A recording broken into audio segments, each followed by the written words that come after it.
Bem-vindos a mais um episódio do Bitcoin Talks. Vamos falar sobre o colapso do banco Silicon Valley Bank. Tem sido o tema que está a infestar todos os meios de comunicação e é o recente banco que faliu, ou pelo menos é assim que ele está a ser tratado, como uma falência. Neste vídeo vamos explicar e vamos explorar como é que tudo isto aconteceu, quais são as repercussões e quais são os danos que isto vai causar nos próximos tempos, quer seja no mercado das criptomoedas, quer seja no mercado financeiro mundial. Washington and Beijing then go to the bargaining table. Installment of the Twitter files has been released. The FTX filed for Chapter 11 bankruptcy today. Bitcoin is the apex property of the human race. The S&P 500 down 131 points.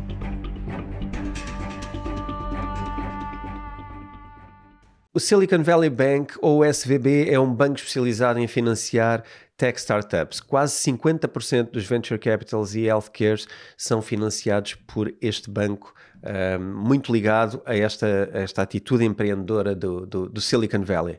Aliás, como o próprio nome diz, não é? Silicon Valley Bank.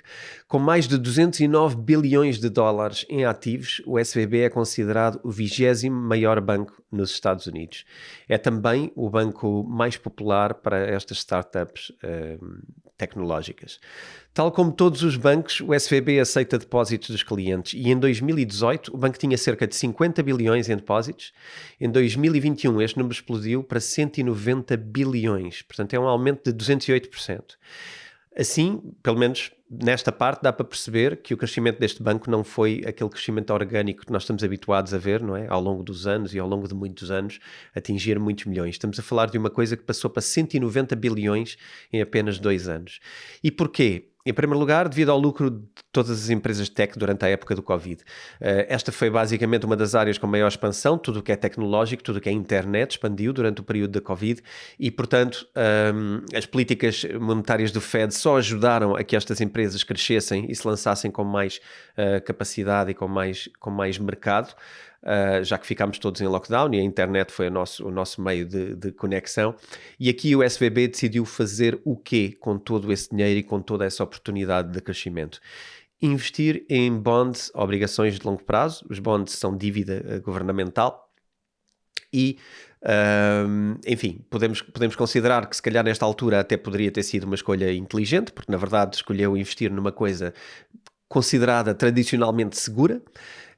E quando temos uma taxa de juro de 0%, o retorno dos bonds e da dívida governamental pode oferecer retornos muito mais interessantes. Pelo menos num mercado de contração e de impressão de dinheiro, não é? A dívida governamental neste momento passa a ser algo que expande, tal como aconteceu em 2008. Eu próprio pessoalmente também investi na altura em obrigações de tesouro do governo e, portanto, nestas alturas são normalmente interessantes. Digo investir nessa altura, hoje em dia não. Com o aumento da taxa de juros no início do ano passado, isto fez com que esses bonds diminuíssem bastante a rentabilidade e diminuíssem o seu valor nominal, porque o valor destes bonds vai se degradando com o mercado e com o passar do tempo. Ao mesmo tempo que isto aconteceu, a economia contrai, as startups que estavam a apresentar lucros muito acima do esperado, influenciadas também pelos lockdowns e pelo Covid, estavam agora a tentar levantar o seu dinheiro numa economia mais contraída e, portanto, a precisar de liquidez, e isto coloca o SVB, portanto, o Silicon Valley Bank, numa posição complicada, porque de repente precisa de fazer face a um elevado número de levantamentos e precisa de ver-se forçado basicamente a vender estes bonds, realizando uma perda para o banco quando o faz. E é assim que as coisas começam a acelerar. No dia 8 de março é anunciado que o banco teve uma perda de 2 bilhões de dólares, portanto o dobro do que teve o Signature, aliás o Silvergate, que foi outro banco que também teve problemas. Portanto, isto não vamos falar só sobre a falência de um banco, depois mais à frente vamos falar de outros também. O que é que isto provoca? Um caos no mercado. As ações caem a 60% e no dia seguinte o banco é encerrado pelos reguladores, pelas entidades reguladoras americanas. Cerca de 175 bilhões de dólares ficam em depósitos, mas que estão em risco neste momento. E porquê? Porque apenas apenas as contas até 250 milhões de dólares estão asseguradas pelo FDIC, e a percentagem das contas nesse banco que cumpriam este critério são apenas 2,7%. Portanto, na verdade, isto deixa a maioria das empresas depositantes neste banco expostas a um risco de total falência e de incumprimento, e o que deixa todas estas empresas numa posição bastante precária. A queda deste banco, do SVB, é a maior queda de um banco desde a crise de 2008. E aqui, provavelmente hoje, algumas das pessoas, pelo menos que estavam cá em 2008, e os estavam cá significa estarem no mercado, ou serem investidores, ou terem inclusivamente idade para se lembrarem destas coisas, ou até no mercado de trabalho. Mas há aqui traços engraçados, como vão ver. Engraçados, não têm piada nenhuma, mas que nos colocam aqui numa atitude de fazer contrastes com o ano de 2008 e de ver como é que algo se pode repetir, ou pelo menos se pode assemelhar ao que se passou no ano de 2008, que foi uma crise basicamente de contágio. Começou nos bancos e acabou em cada uma das empresas e em cada um dos empregos. Basicamente, toda esta situação originou um bank run, portanto, as pessoas correram ao banco para tentar resolver e não ter o seu dinheiro preso em mais uma falência bancária. Então, basicamente, 42 bilhões de dólares foram levantados antes de haver este takeover, de haver esta apropriação destas entidades governamentais, dos reguladores, para cima do banco do SVB. Portanto, 42 bilhões de levantamentos deixaram o banco ainda muito mais em perigo e com muito menos capacidade de fazer face a qualquer tipo de recuperação.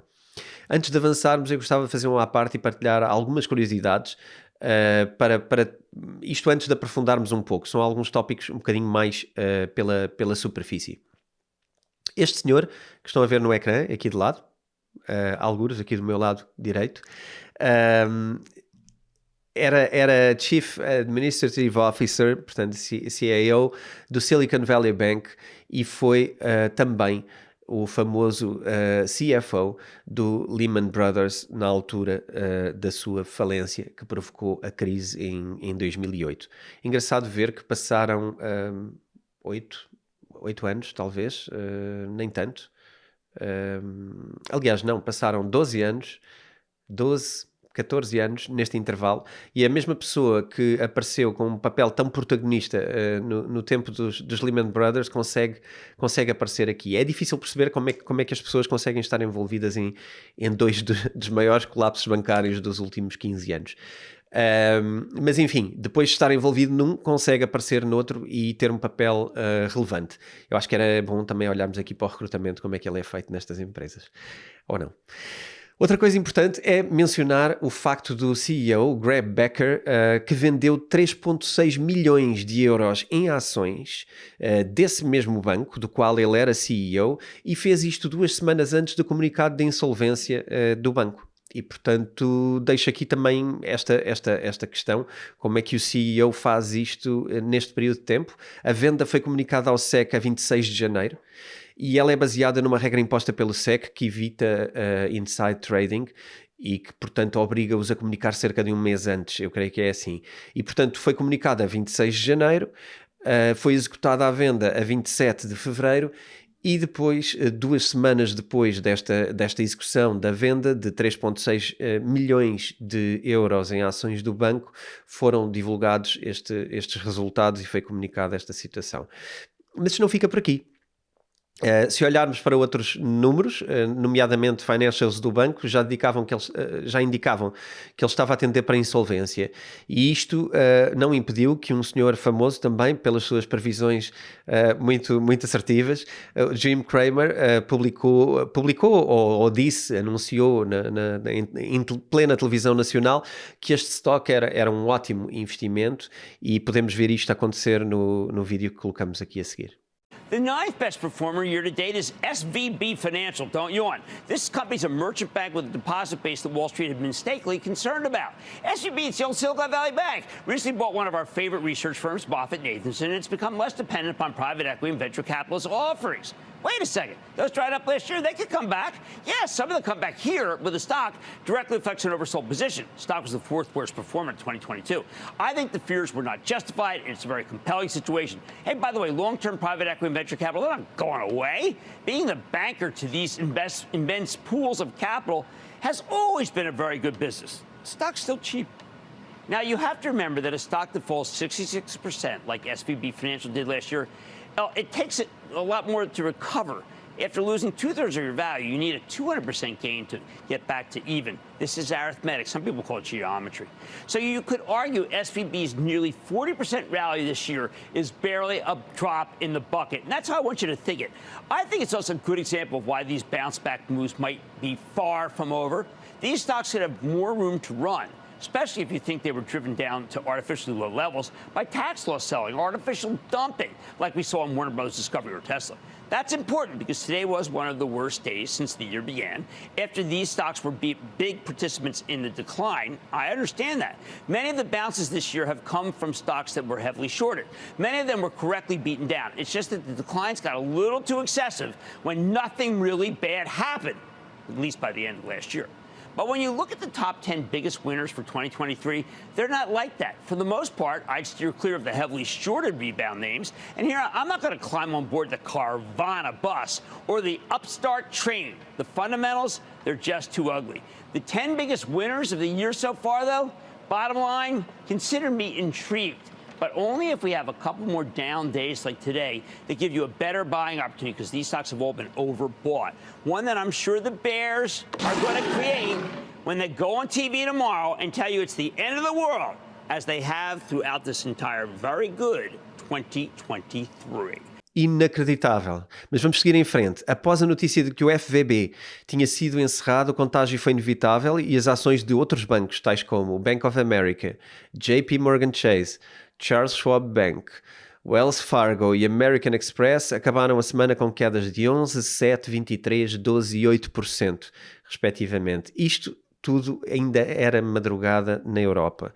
E quando a Circle, que emite a stablecoin USDC, revelou que a empresa tinha 8%, ou seja, 3,3 bilhões de dólares de fundos numa conta neste banco que estávamos aqui a falar, o SVB, isto colocou a cereja no topo do bolo e fez com que a stablecoin caísse 20%, perdendo totalmente a sua paridade com o dólar. Portanto, o USDC a perder aqui completamente aquela confiança inabalável que a colocava como stablecoin que estava a ganhar território ao Tether.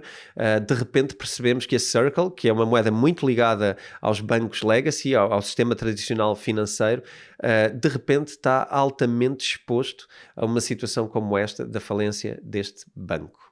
A mesma Circle partilhou também que 77% dos seus fundos, são 32,4 bilhões, estão colateralizados em Treasury Bills, portanto, interessante ver que também estão em algo relacionado com o Tesouro. 23%, 9,7 bilhões, estão em cash espalhado por diferentes bancos, sendo que o SVB era um deles, com 1/3 deste valor em capital. E, portanto, esta foi a grande deadline de sábado e apesar de ter voltado ao PEG com o dólar, deixou aqui um ambiente de especulação, uma incerteza no ar se isto poderia voltar a acontecer, porque de facto a USDC até agora tinha mostrado mais capacidade de manter a ligação. Neste momento, e no domingo foi dia de começar a avaliar os danos e começar a arranjar soluções para algumas destas coisas e para algumas pessoas pode ter sido a implementação de um plano de fuga, não sei.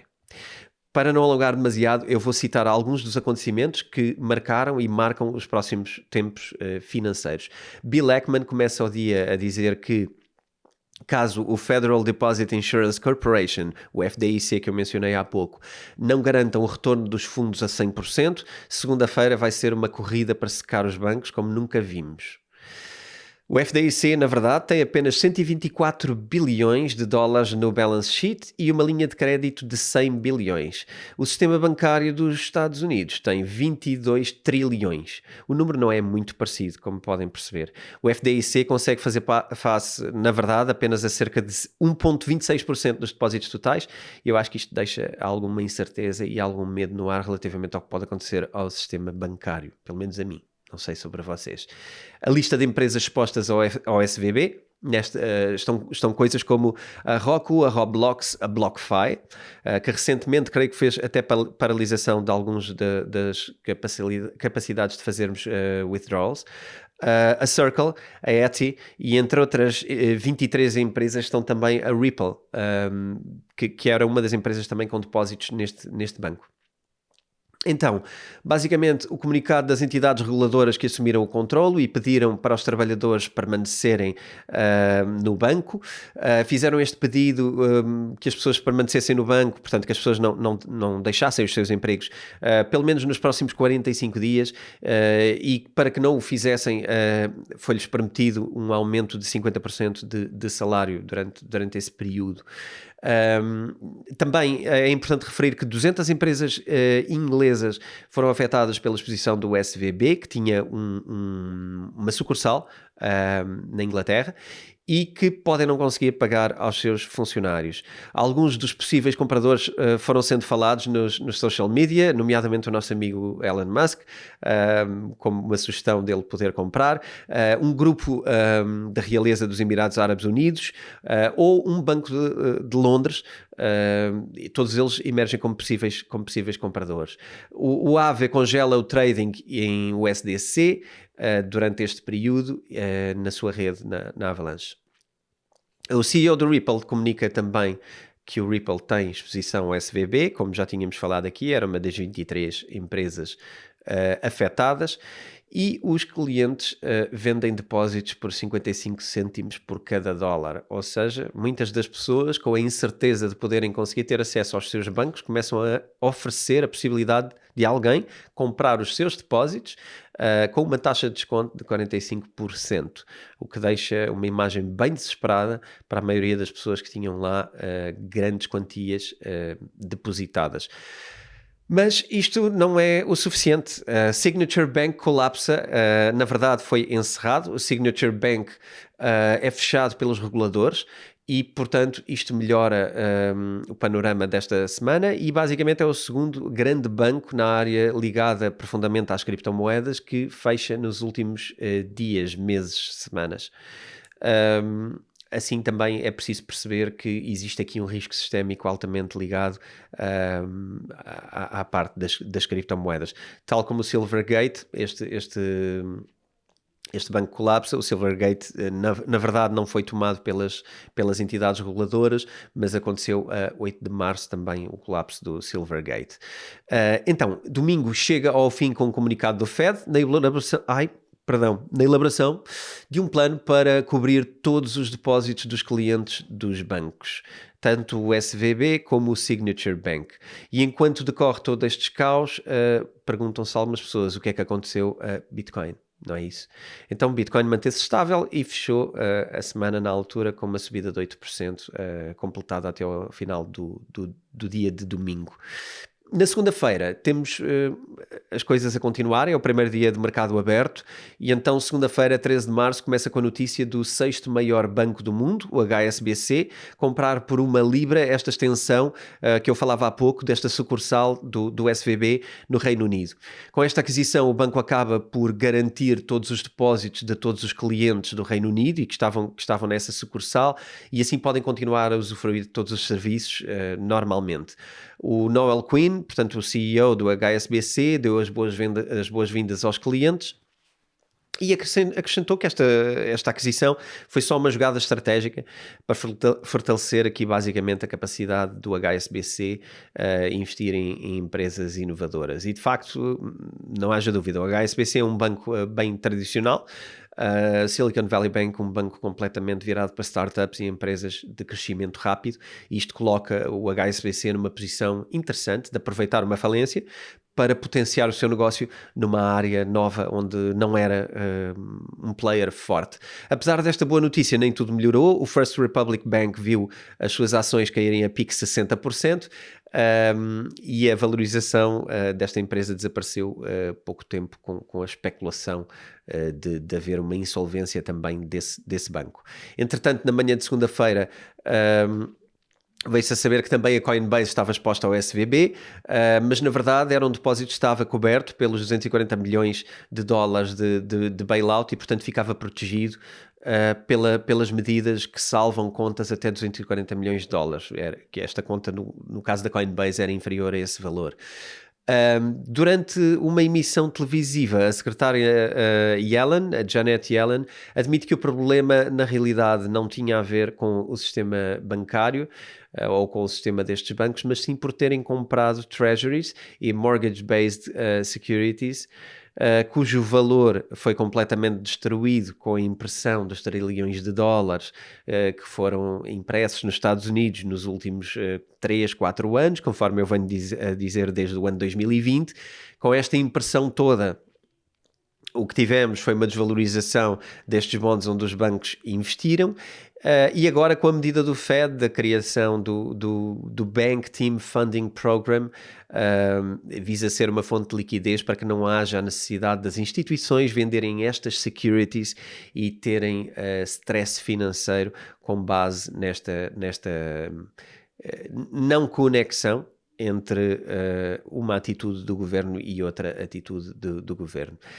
Na verdade, Biden vem fazer também uma declaração nesta altura de crise e diz que nenhuma perda, atenção, ao contrário do que se calhar aconteceu em 2008, vem querer prometer que nenhuma perda será suportada pelos contribuintes e todos os clientes dos dois bancos serão protegidos. Foi assim que o presidente dos Estados Unidos assegurou que as coisas iriam acontecer.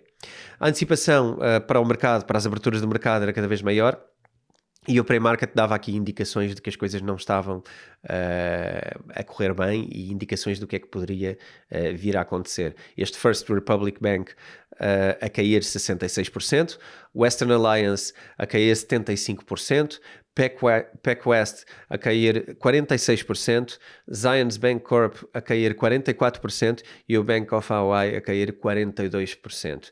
Portanto, assim que a bolsa abriu, não me demorou muito até que o índice de volatilidade disparasse e a maior parte das ações dos bancos terem sido suspensas em mercado. Isto basicamente é uma panela de pressão, mas é assim que se fez e que se faz sempre com os mercados. O novo comunicado da Circle também sobre a sua situação específica acalmou um bocadinho a indústria cripto e revelou que eles tinham uma nova parceria agora com outro banco, o Cross River Bank, que é um banco que vai ajudar, é um banco comercial e que vai ajudar a redimir aqui alguns destes problemas. Alguns dos clientes que usam este banco também são a Coinbase e a Stripe, e a notícia trouxe algum conforto e voltou a aproximar o USDC do preço original de $1 para não perder o peg, como se chama, para não perder a paridade em português. Com isto tudo, podemos concluir que está aqui um caos instalado. O Fed está em plena atitude de bailout, mas está aqui a abrir ou não um precedente. Eu acho que é importante perceber. Estamos aqui a dizer a todos os outros bancos que os depósitos estão garantidos e que isto podemos ser negligentes e podemos andar aqui um bocadinho à vontade e podemos gerir de uma forma com alguma largueza as rédeas deste sistema financeiro, ou não? Ou será que vamos ter dificuldades e de facto vamos ter que ser minuciosos a gerir, coisa que não tem acontecido nos últimos anos e coisa que a regulação perante os bancos, tendo sido aliviada no início do governo de Trump, temos ou não aqui uma indicação por parte dos governos que os bancos devem ser geridos com rédea curta ou que os bancos podem estar um bocadinho à vontade porque alguém vai pagar a conta. Na verdade, no plano para cobrir os depósitos, o Fed faz questão de reforçar que não é um bailout aos investidores, que o banco não vai ser sustentado nem salvo e que os investidores e os acionistas não vão ver o seu dinheiro de volta e que isto não vai ser feito, estes salvamentos, esta parte de pagar os depósitos aos clientes, não vai ser feito com os impostos dos cidadãos americanos. Mas esta mensagem parece um bocadinho vazia. Na verdade, na primeira vista isto pode parecer que é algo que é verdade, mas vamos lá ver. Afinal, o fundo que vai financiar estes bancos e que os vai salvar tem financiamento com base em fees que os bancos pagam para este fundo. Ok? o que não é dito pelo Biden quando diz que não vai ser pago pelos impostos. Então, o Fed é que impõe estas fees aos clientes, mas estas fees são passadas aos clientes dos bancos.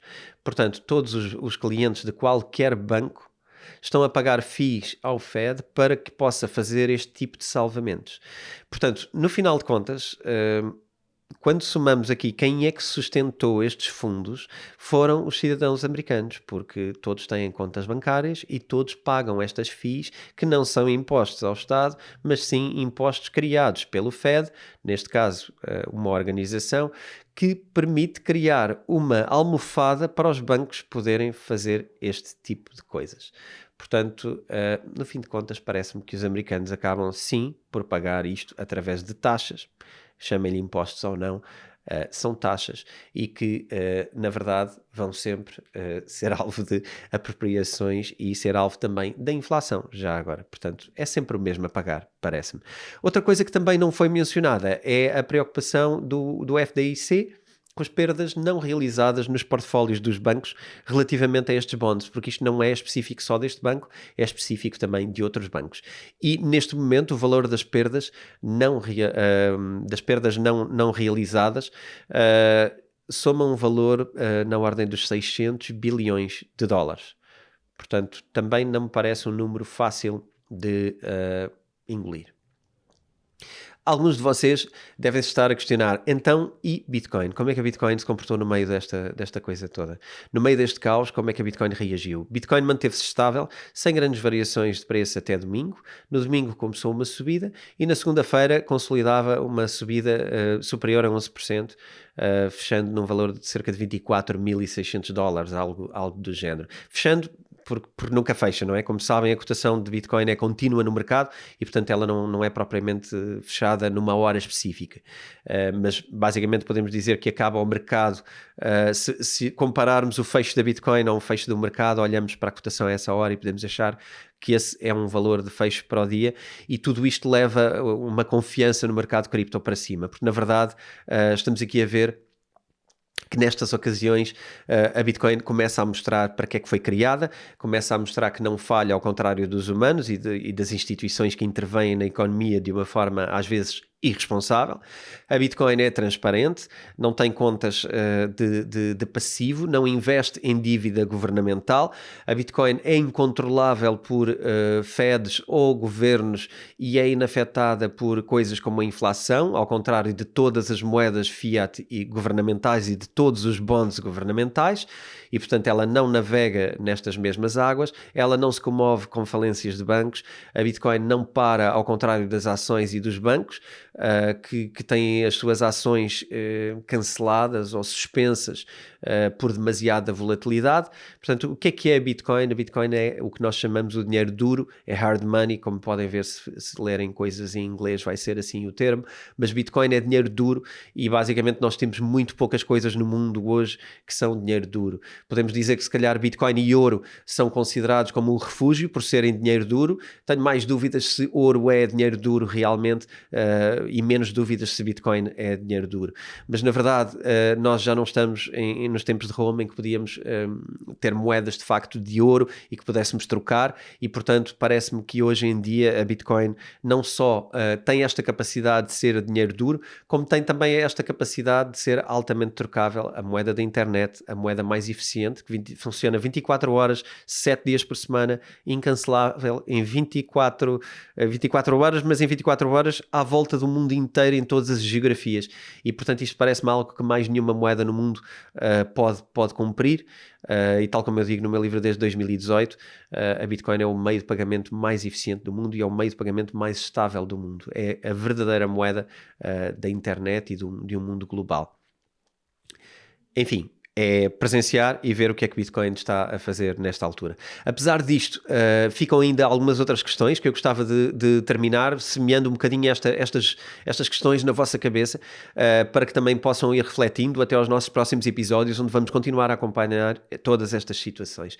Como é que esta crise, na verdade, vai afetar o apoio do ZEW na guerra da Rússia com a Ucrânia? Porque, de facto, isto pode mexer com muito mais do que aquilo que nós pensamos. vamos. Até onde é que vão os danos provocados pelo SVB e por esta falência? Eles estendem-se ou não ao setor financeiro? Eles podem ou não influenciar esta atitude transatlântica? Podem ou não afetar a Europa? E apesar de na Europa negarem consequências, eu tenho alguma dificuldade em acreditar que não vamos ver impactos na Europa sobre isto, mas deixo esta dúvida na vossa cabeça. Quais são os próximos bancos em risco? Queria também deixar aqui uma outra pergunta no ar.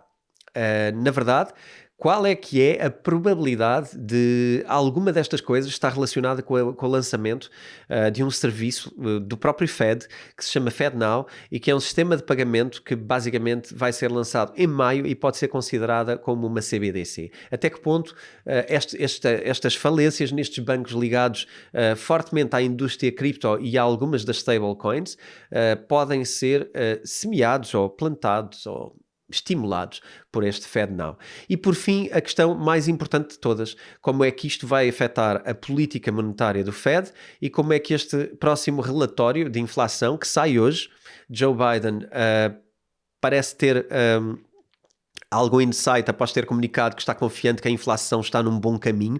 Será que ele tem aqui informação ou não sobre mexidas na inflação? Porque hoje vamos ver essa divulgação.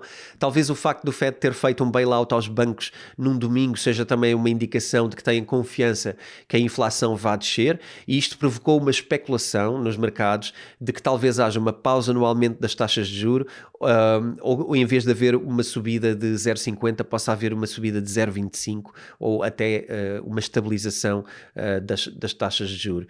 Enfim, isto é uma especulação que pode sair cara, na verdade, porque o mercado está a absorver esta atitude e está a considerar que é para aqui que as coisas vão. Não sendo, isto provavelmente vai gerar um novo choque no mercado e vamos ver aqui novas descidas. Mas enfim, estamos aqui para acompanhar tudo isto. Isto são tudo questões que vamos considerar e que, portanto, eu peço-vos que enviem e-mails, enviem-nos e-mail para bitcointalks@editoraself.pt com a vossa opinião.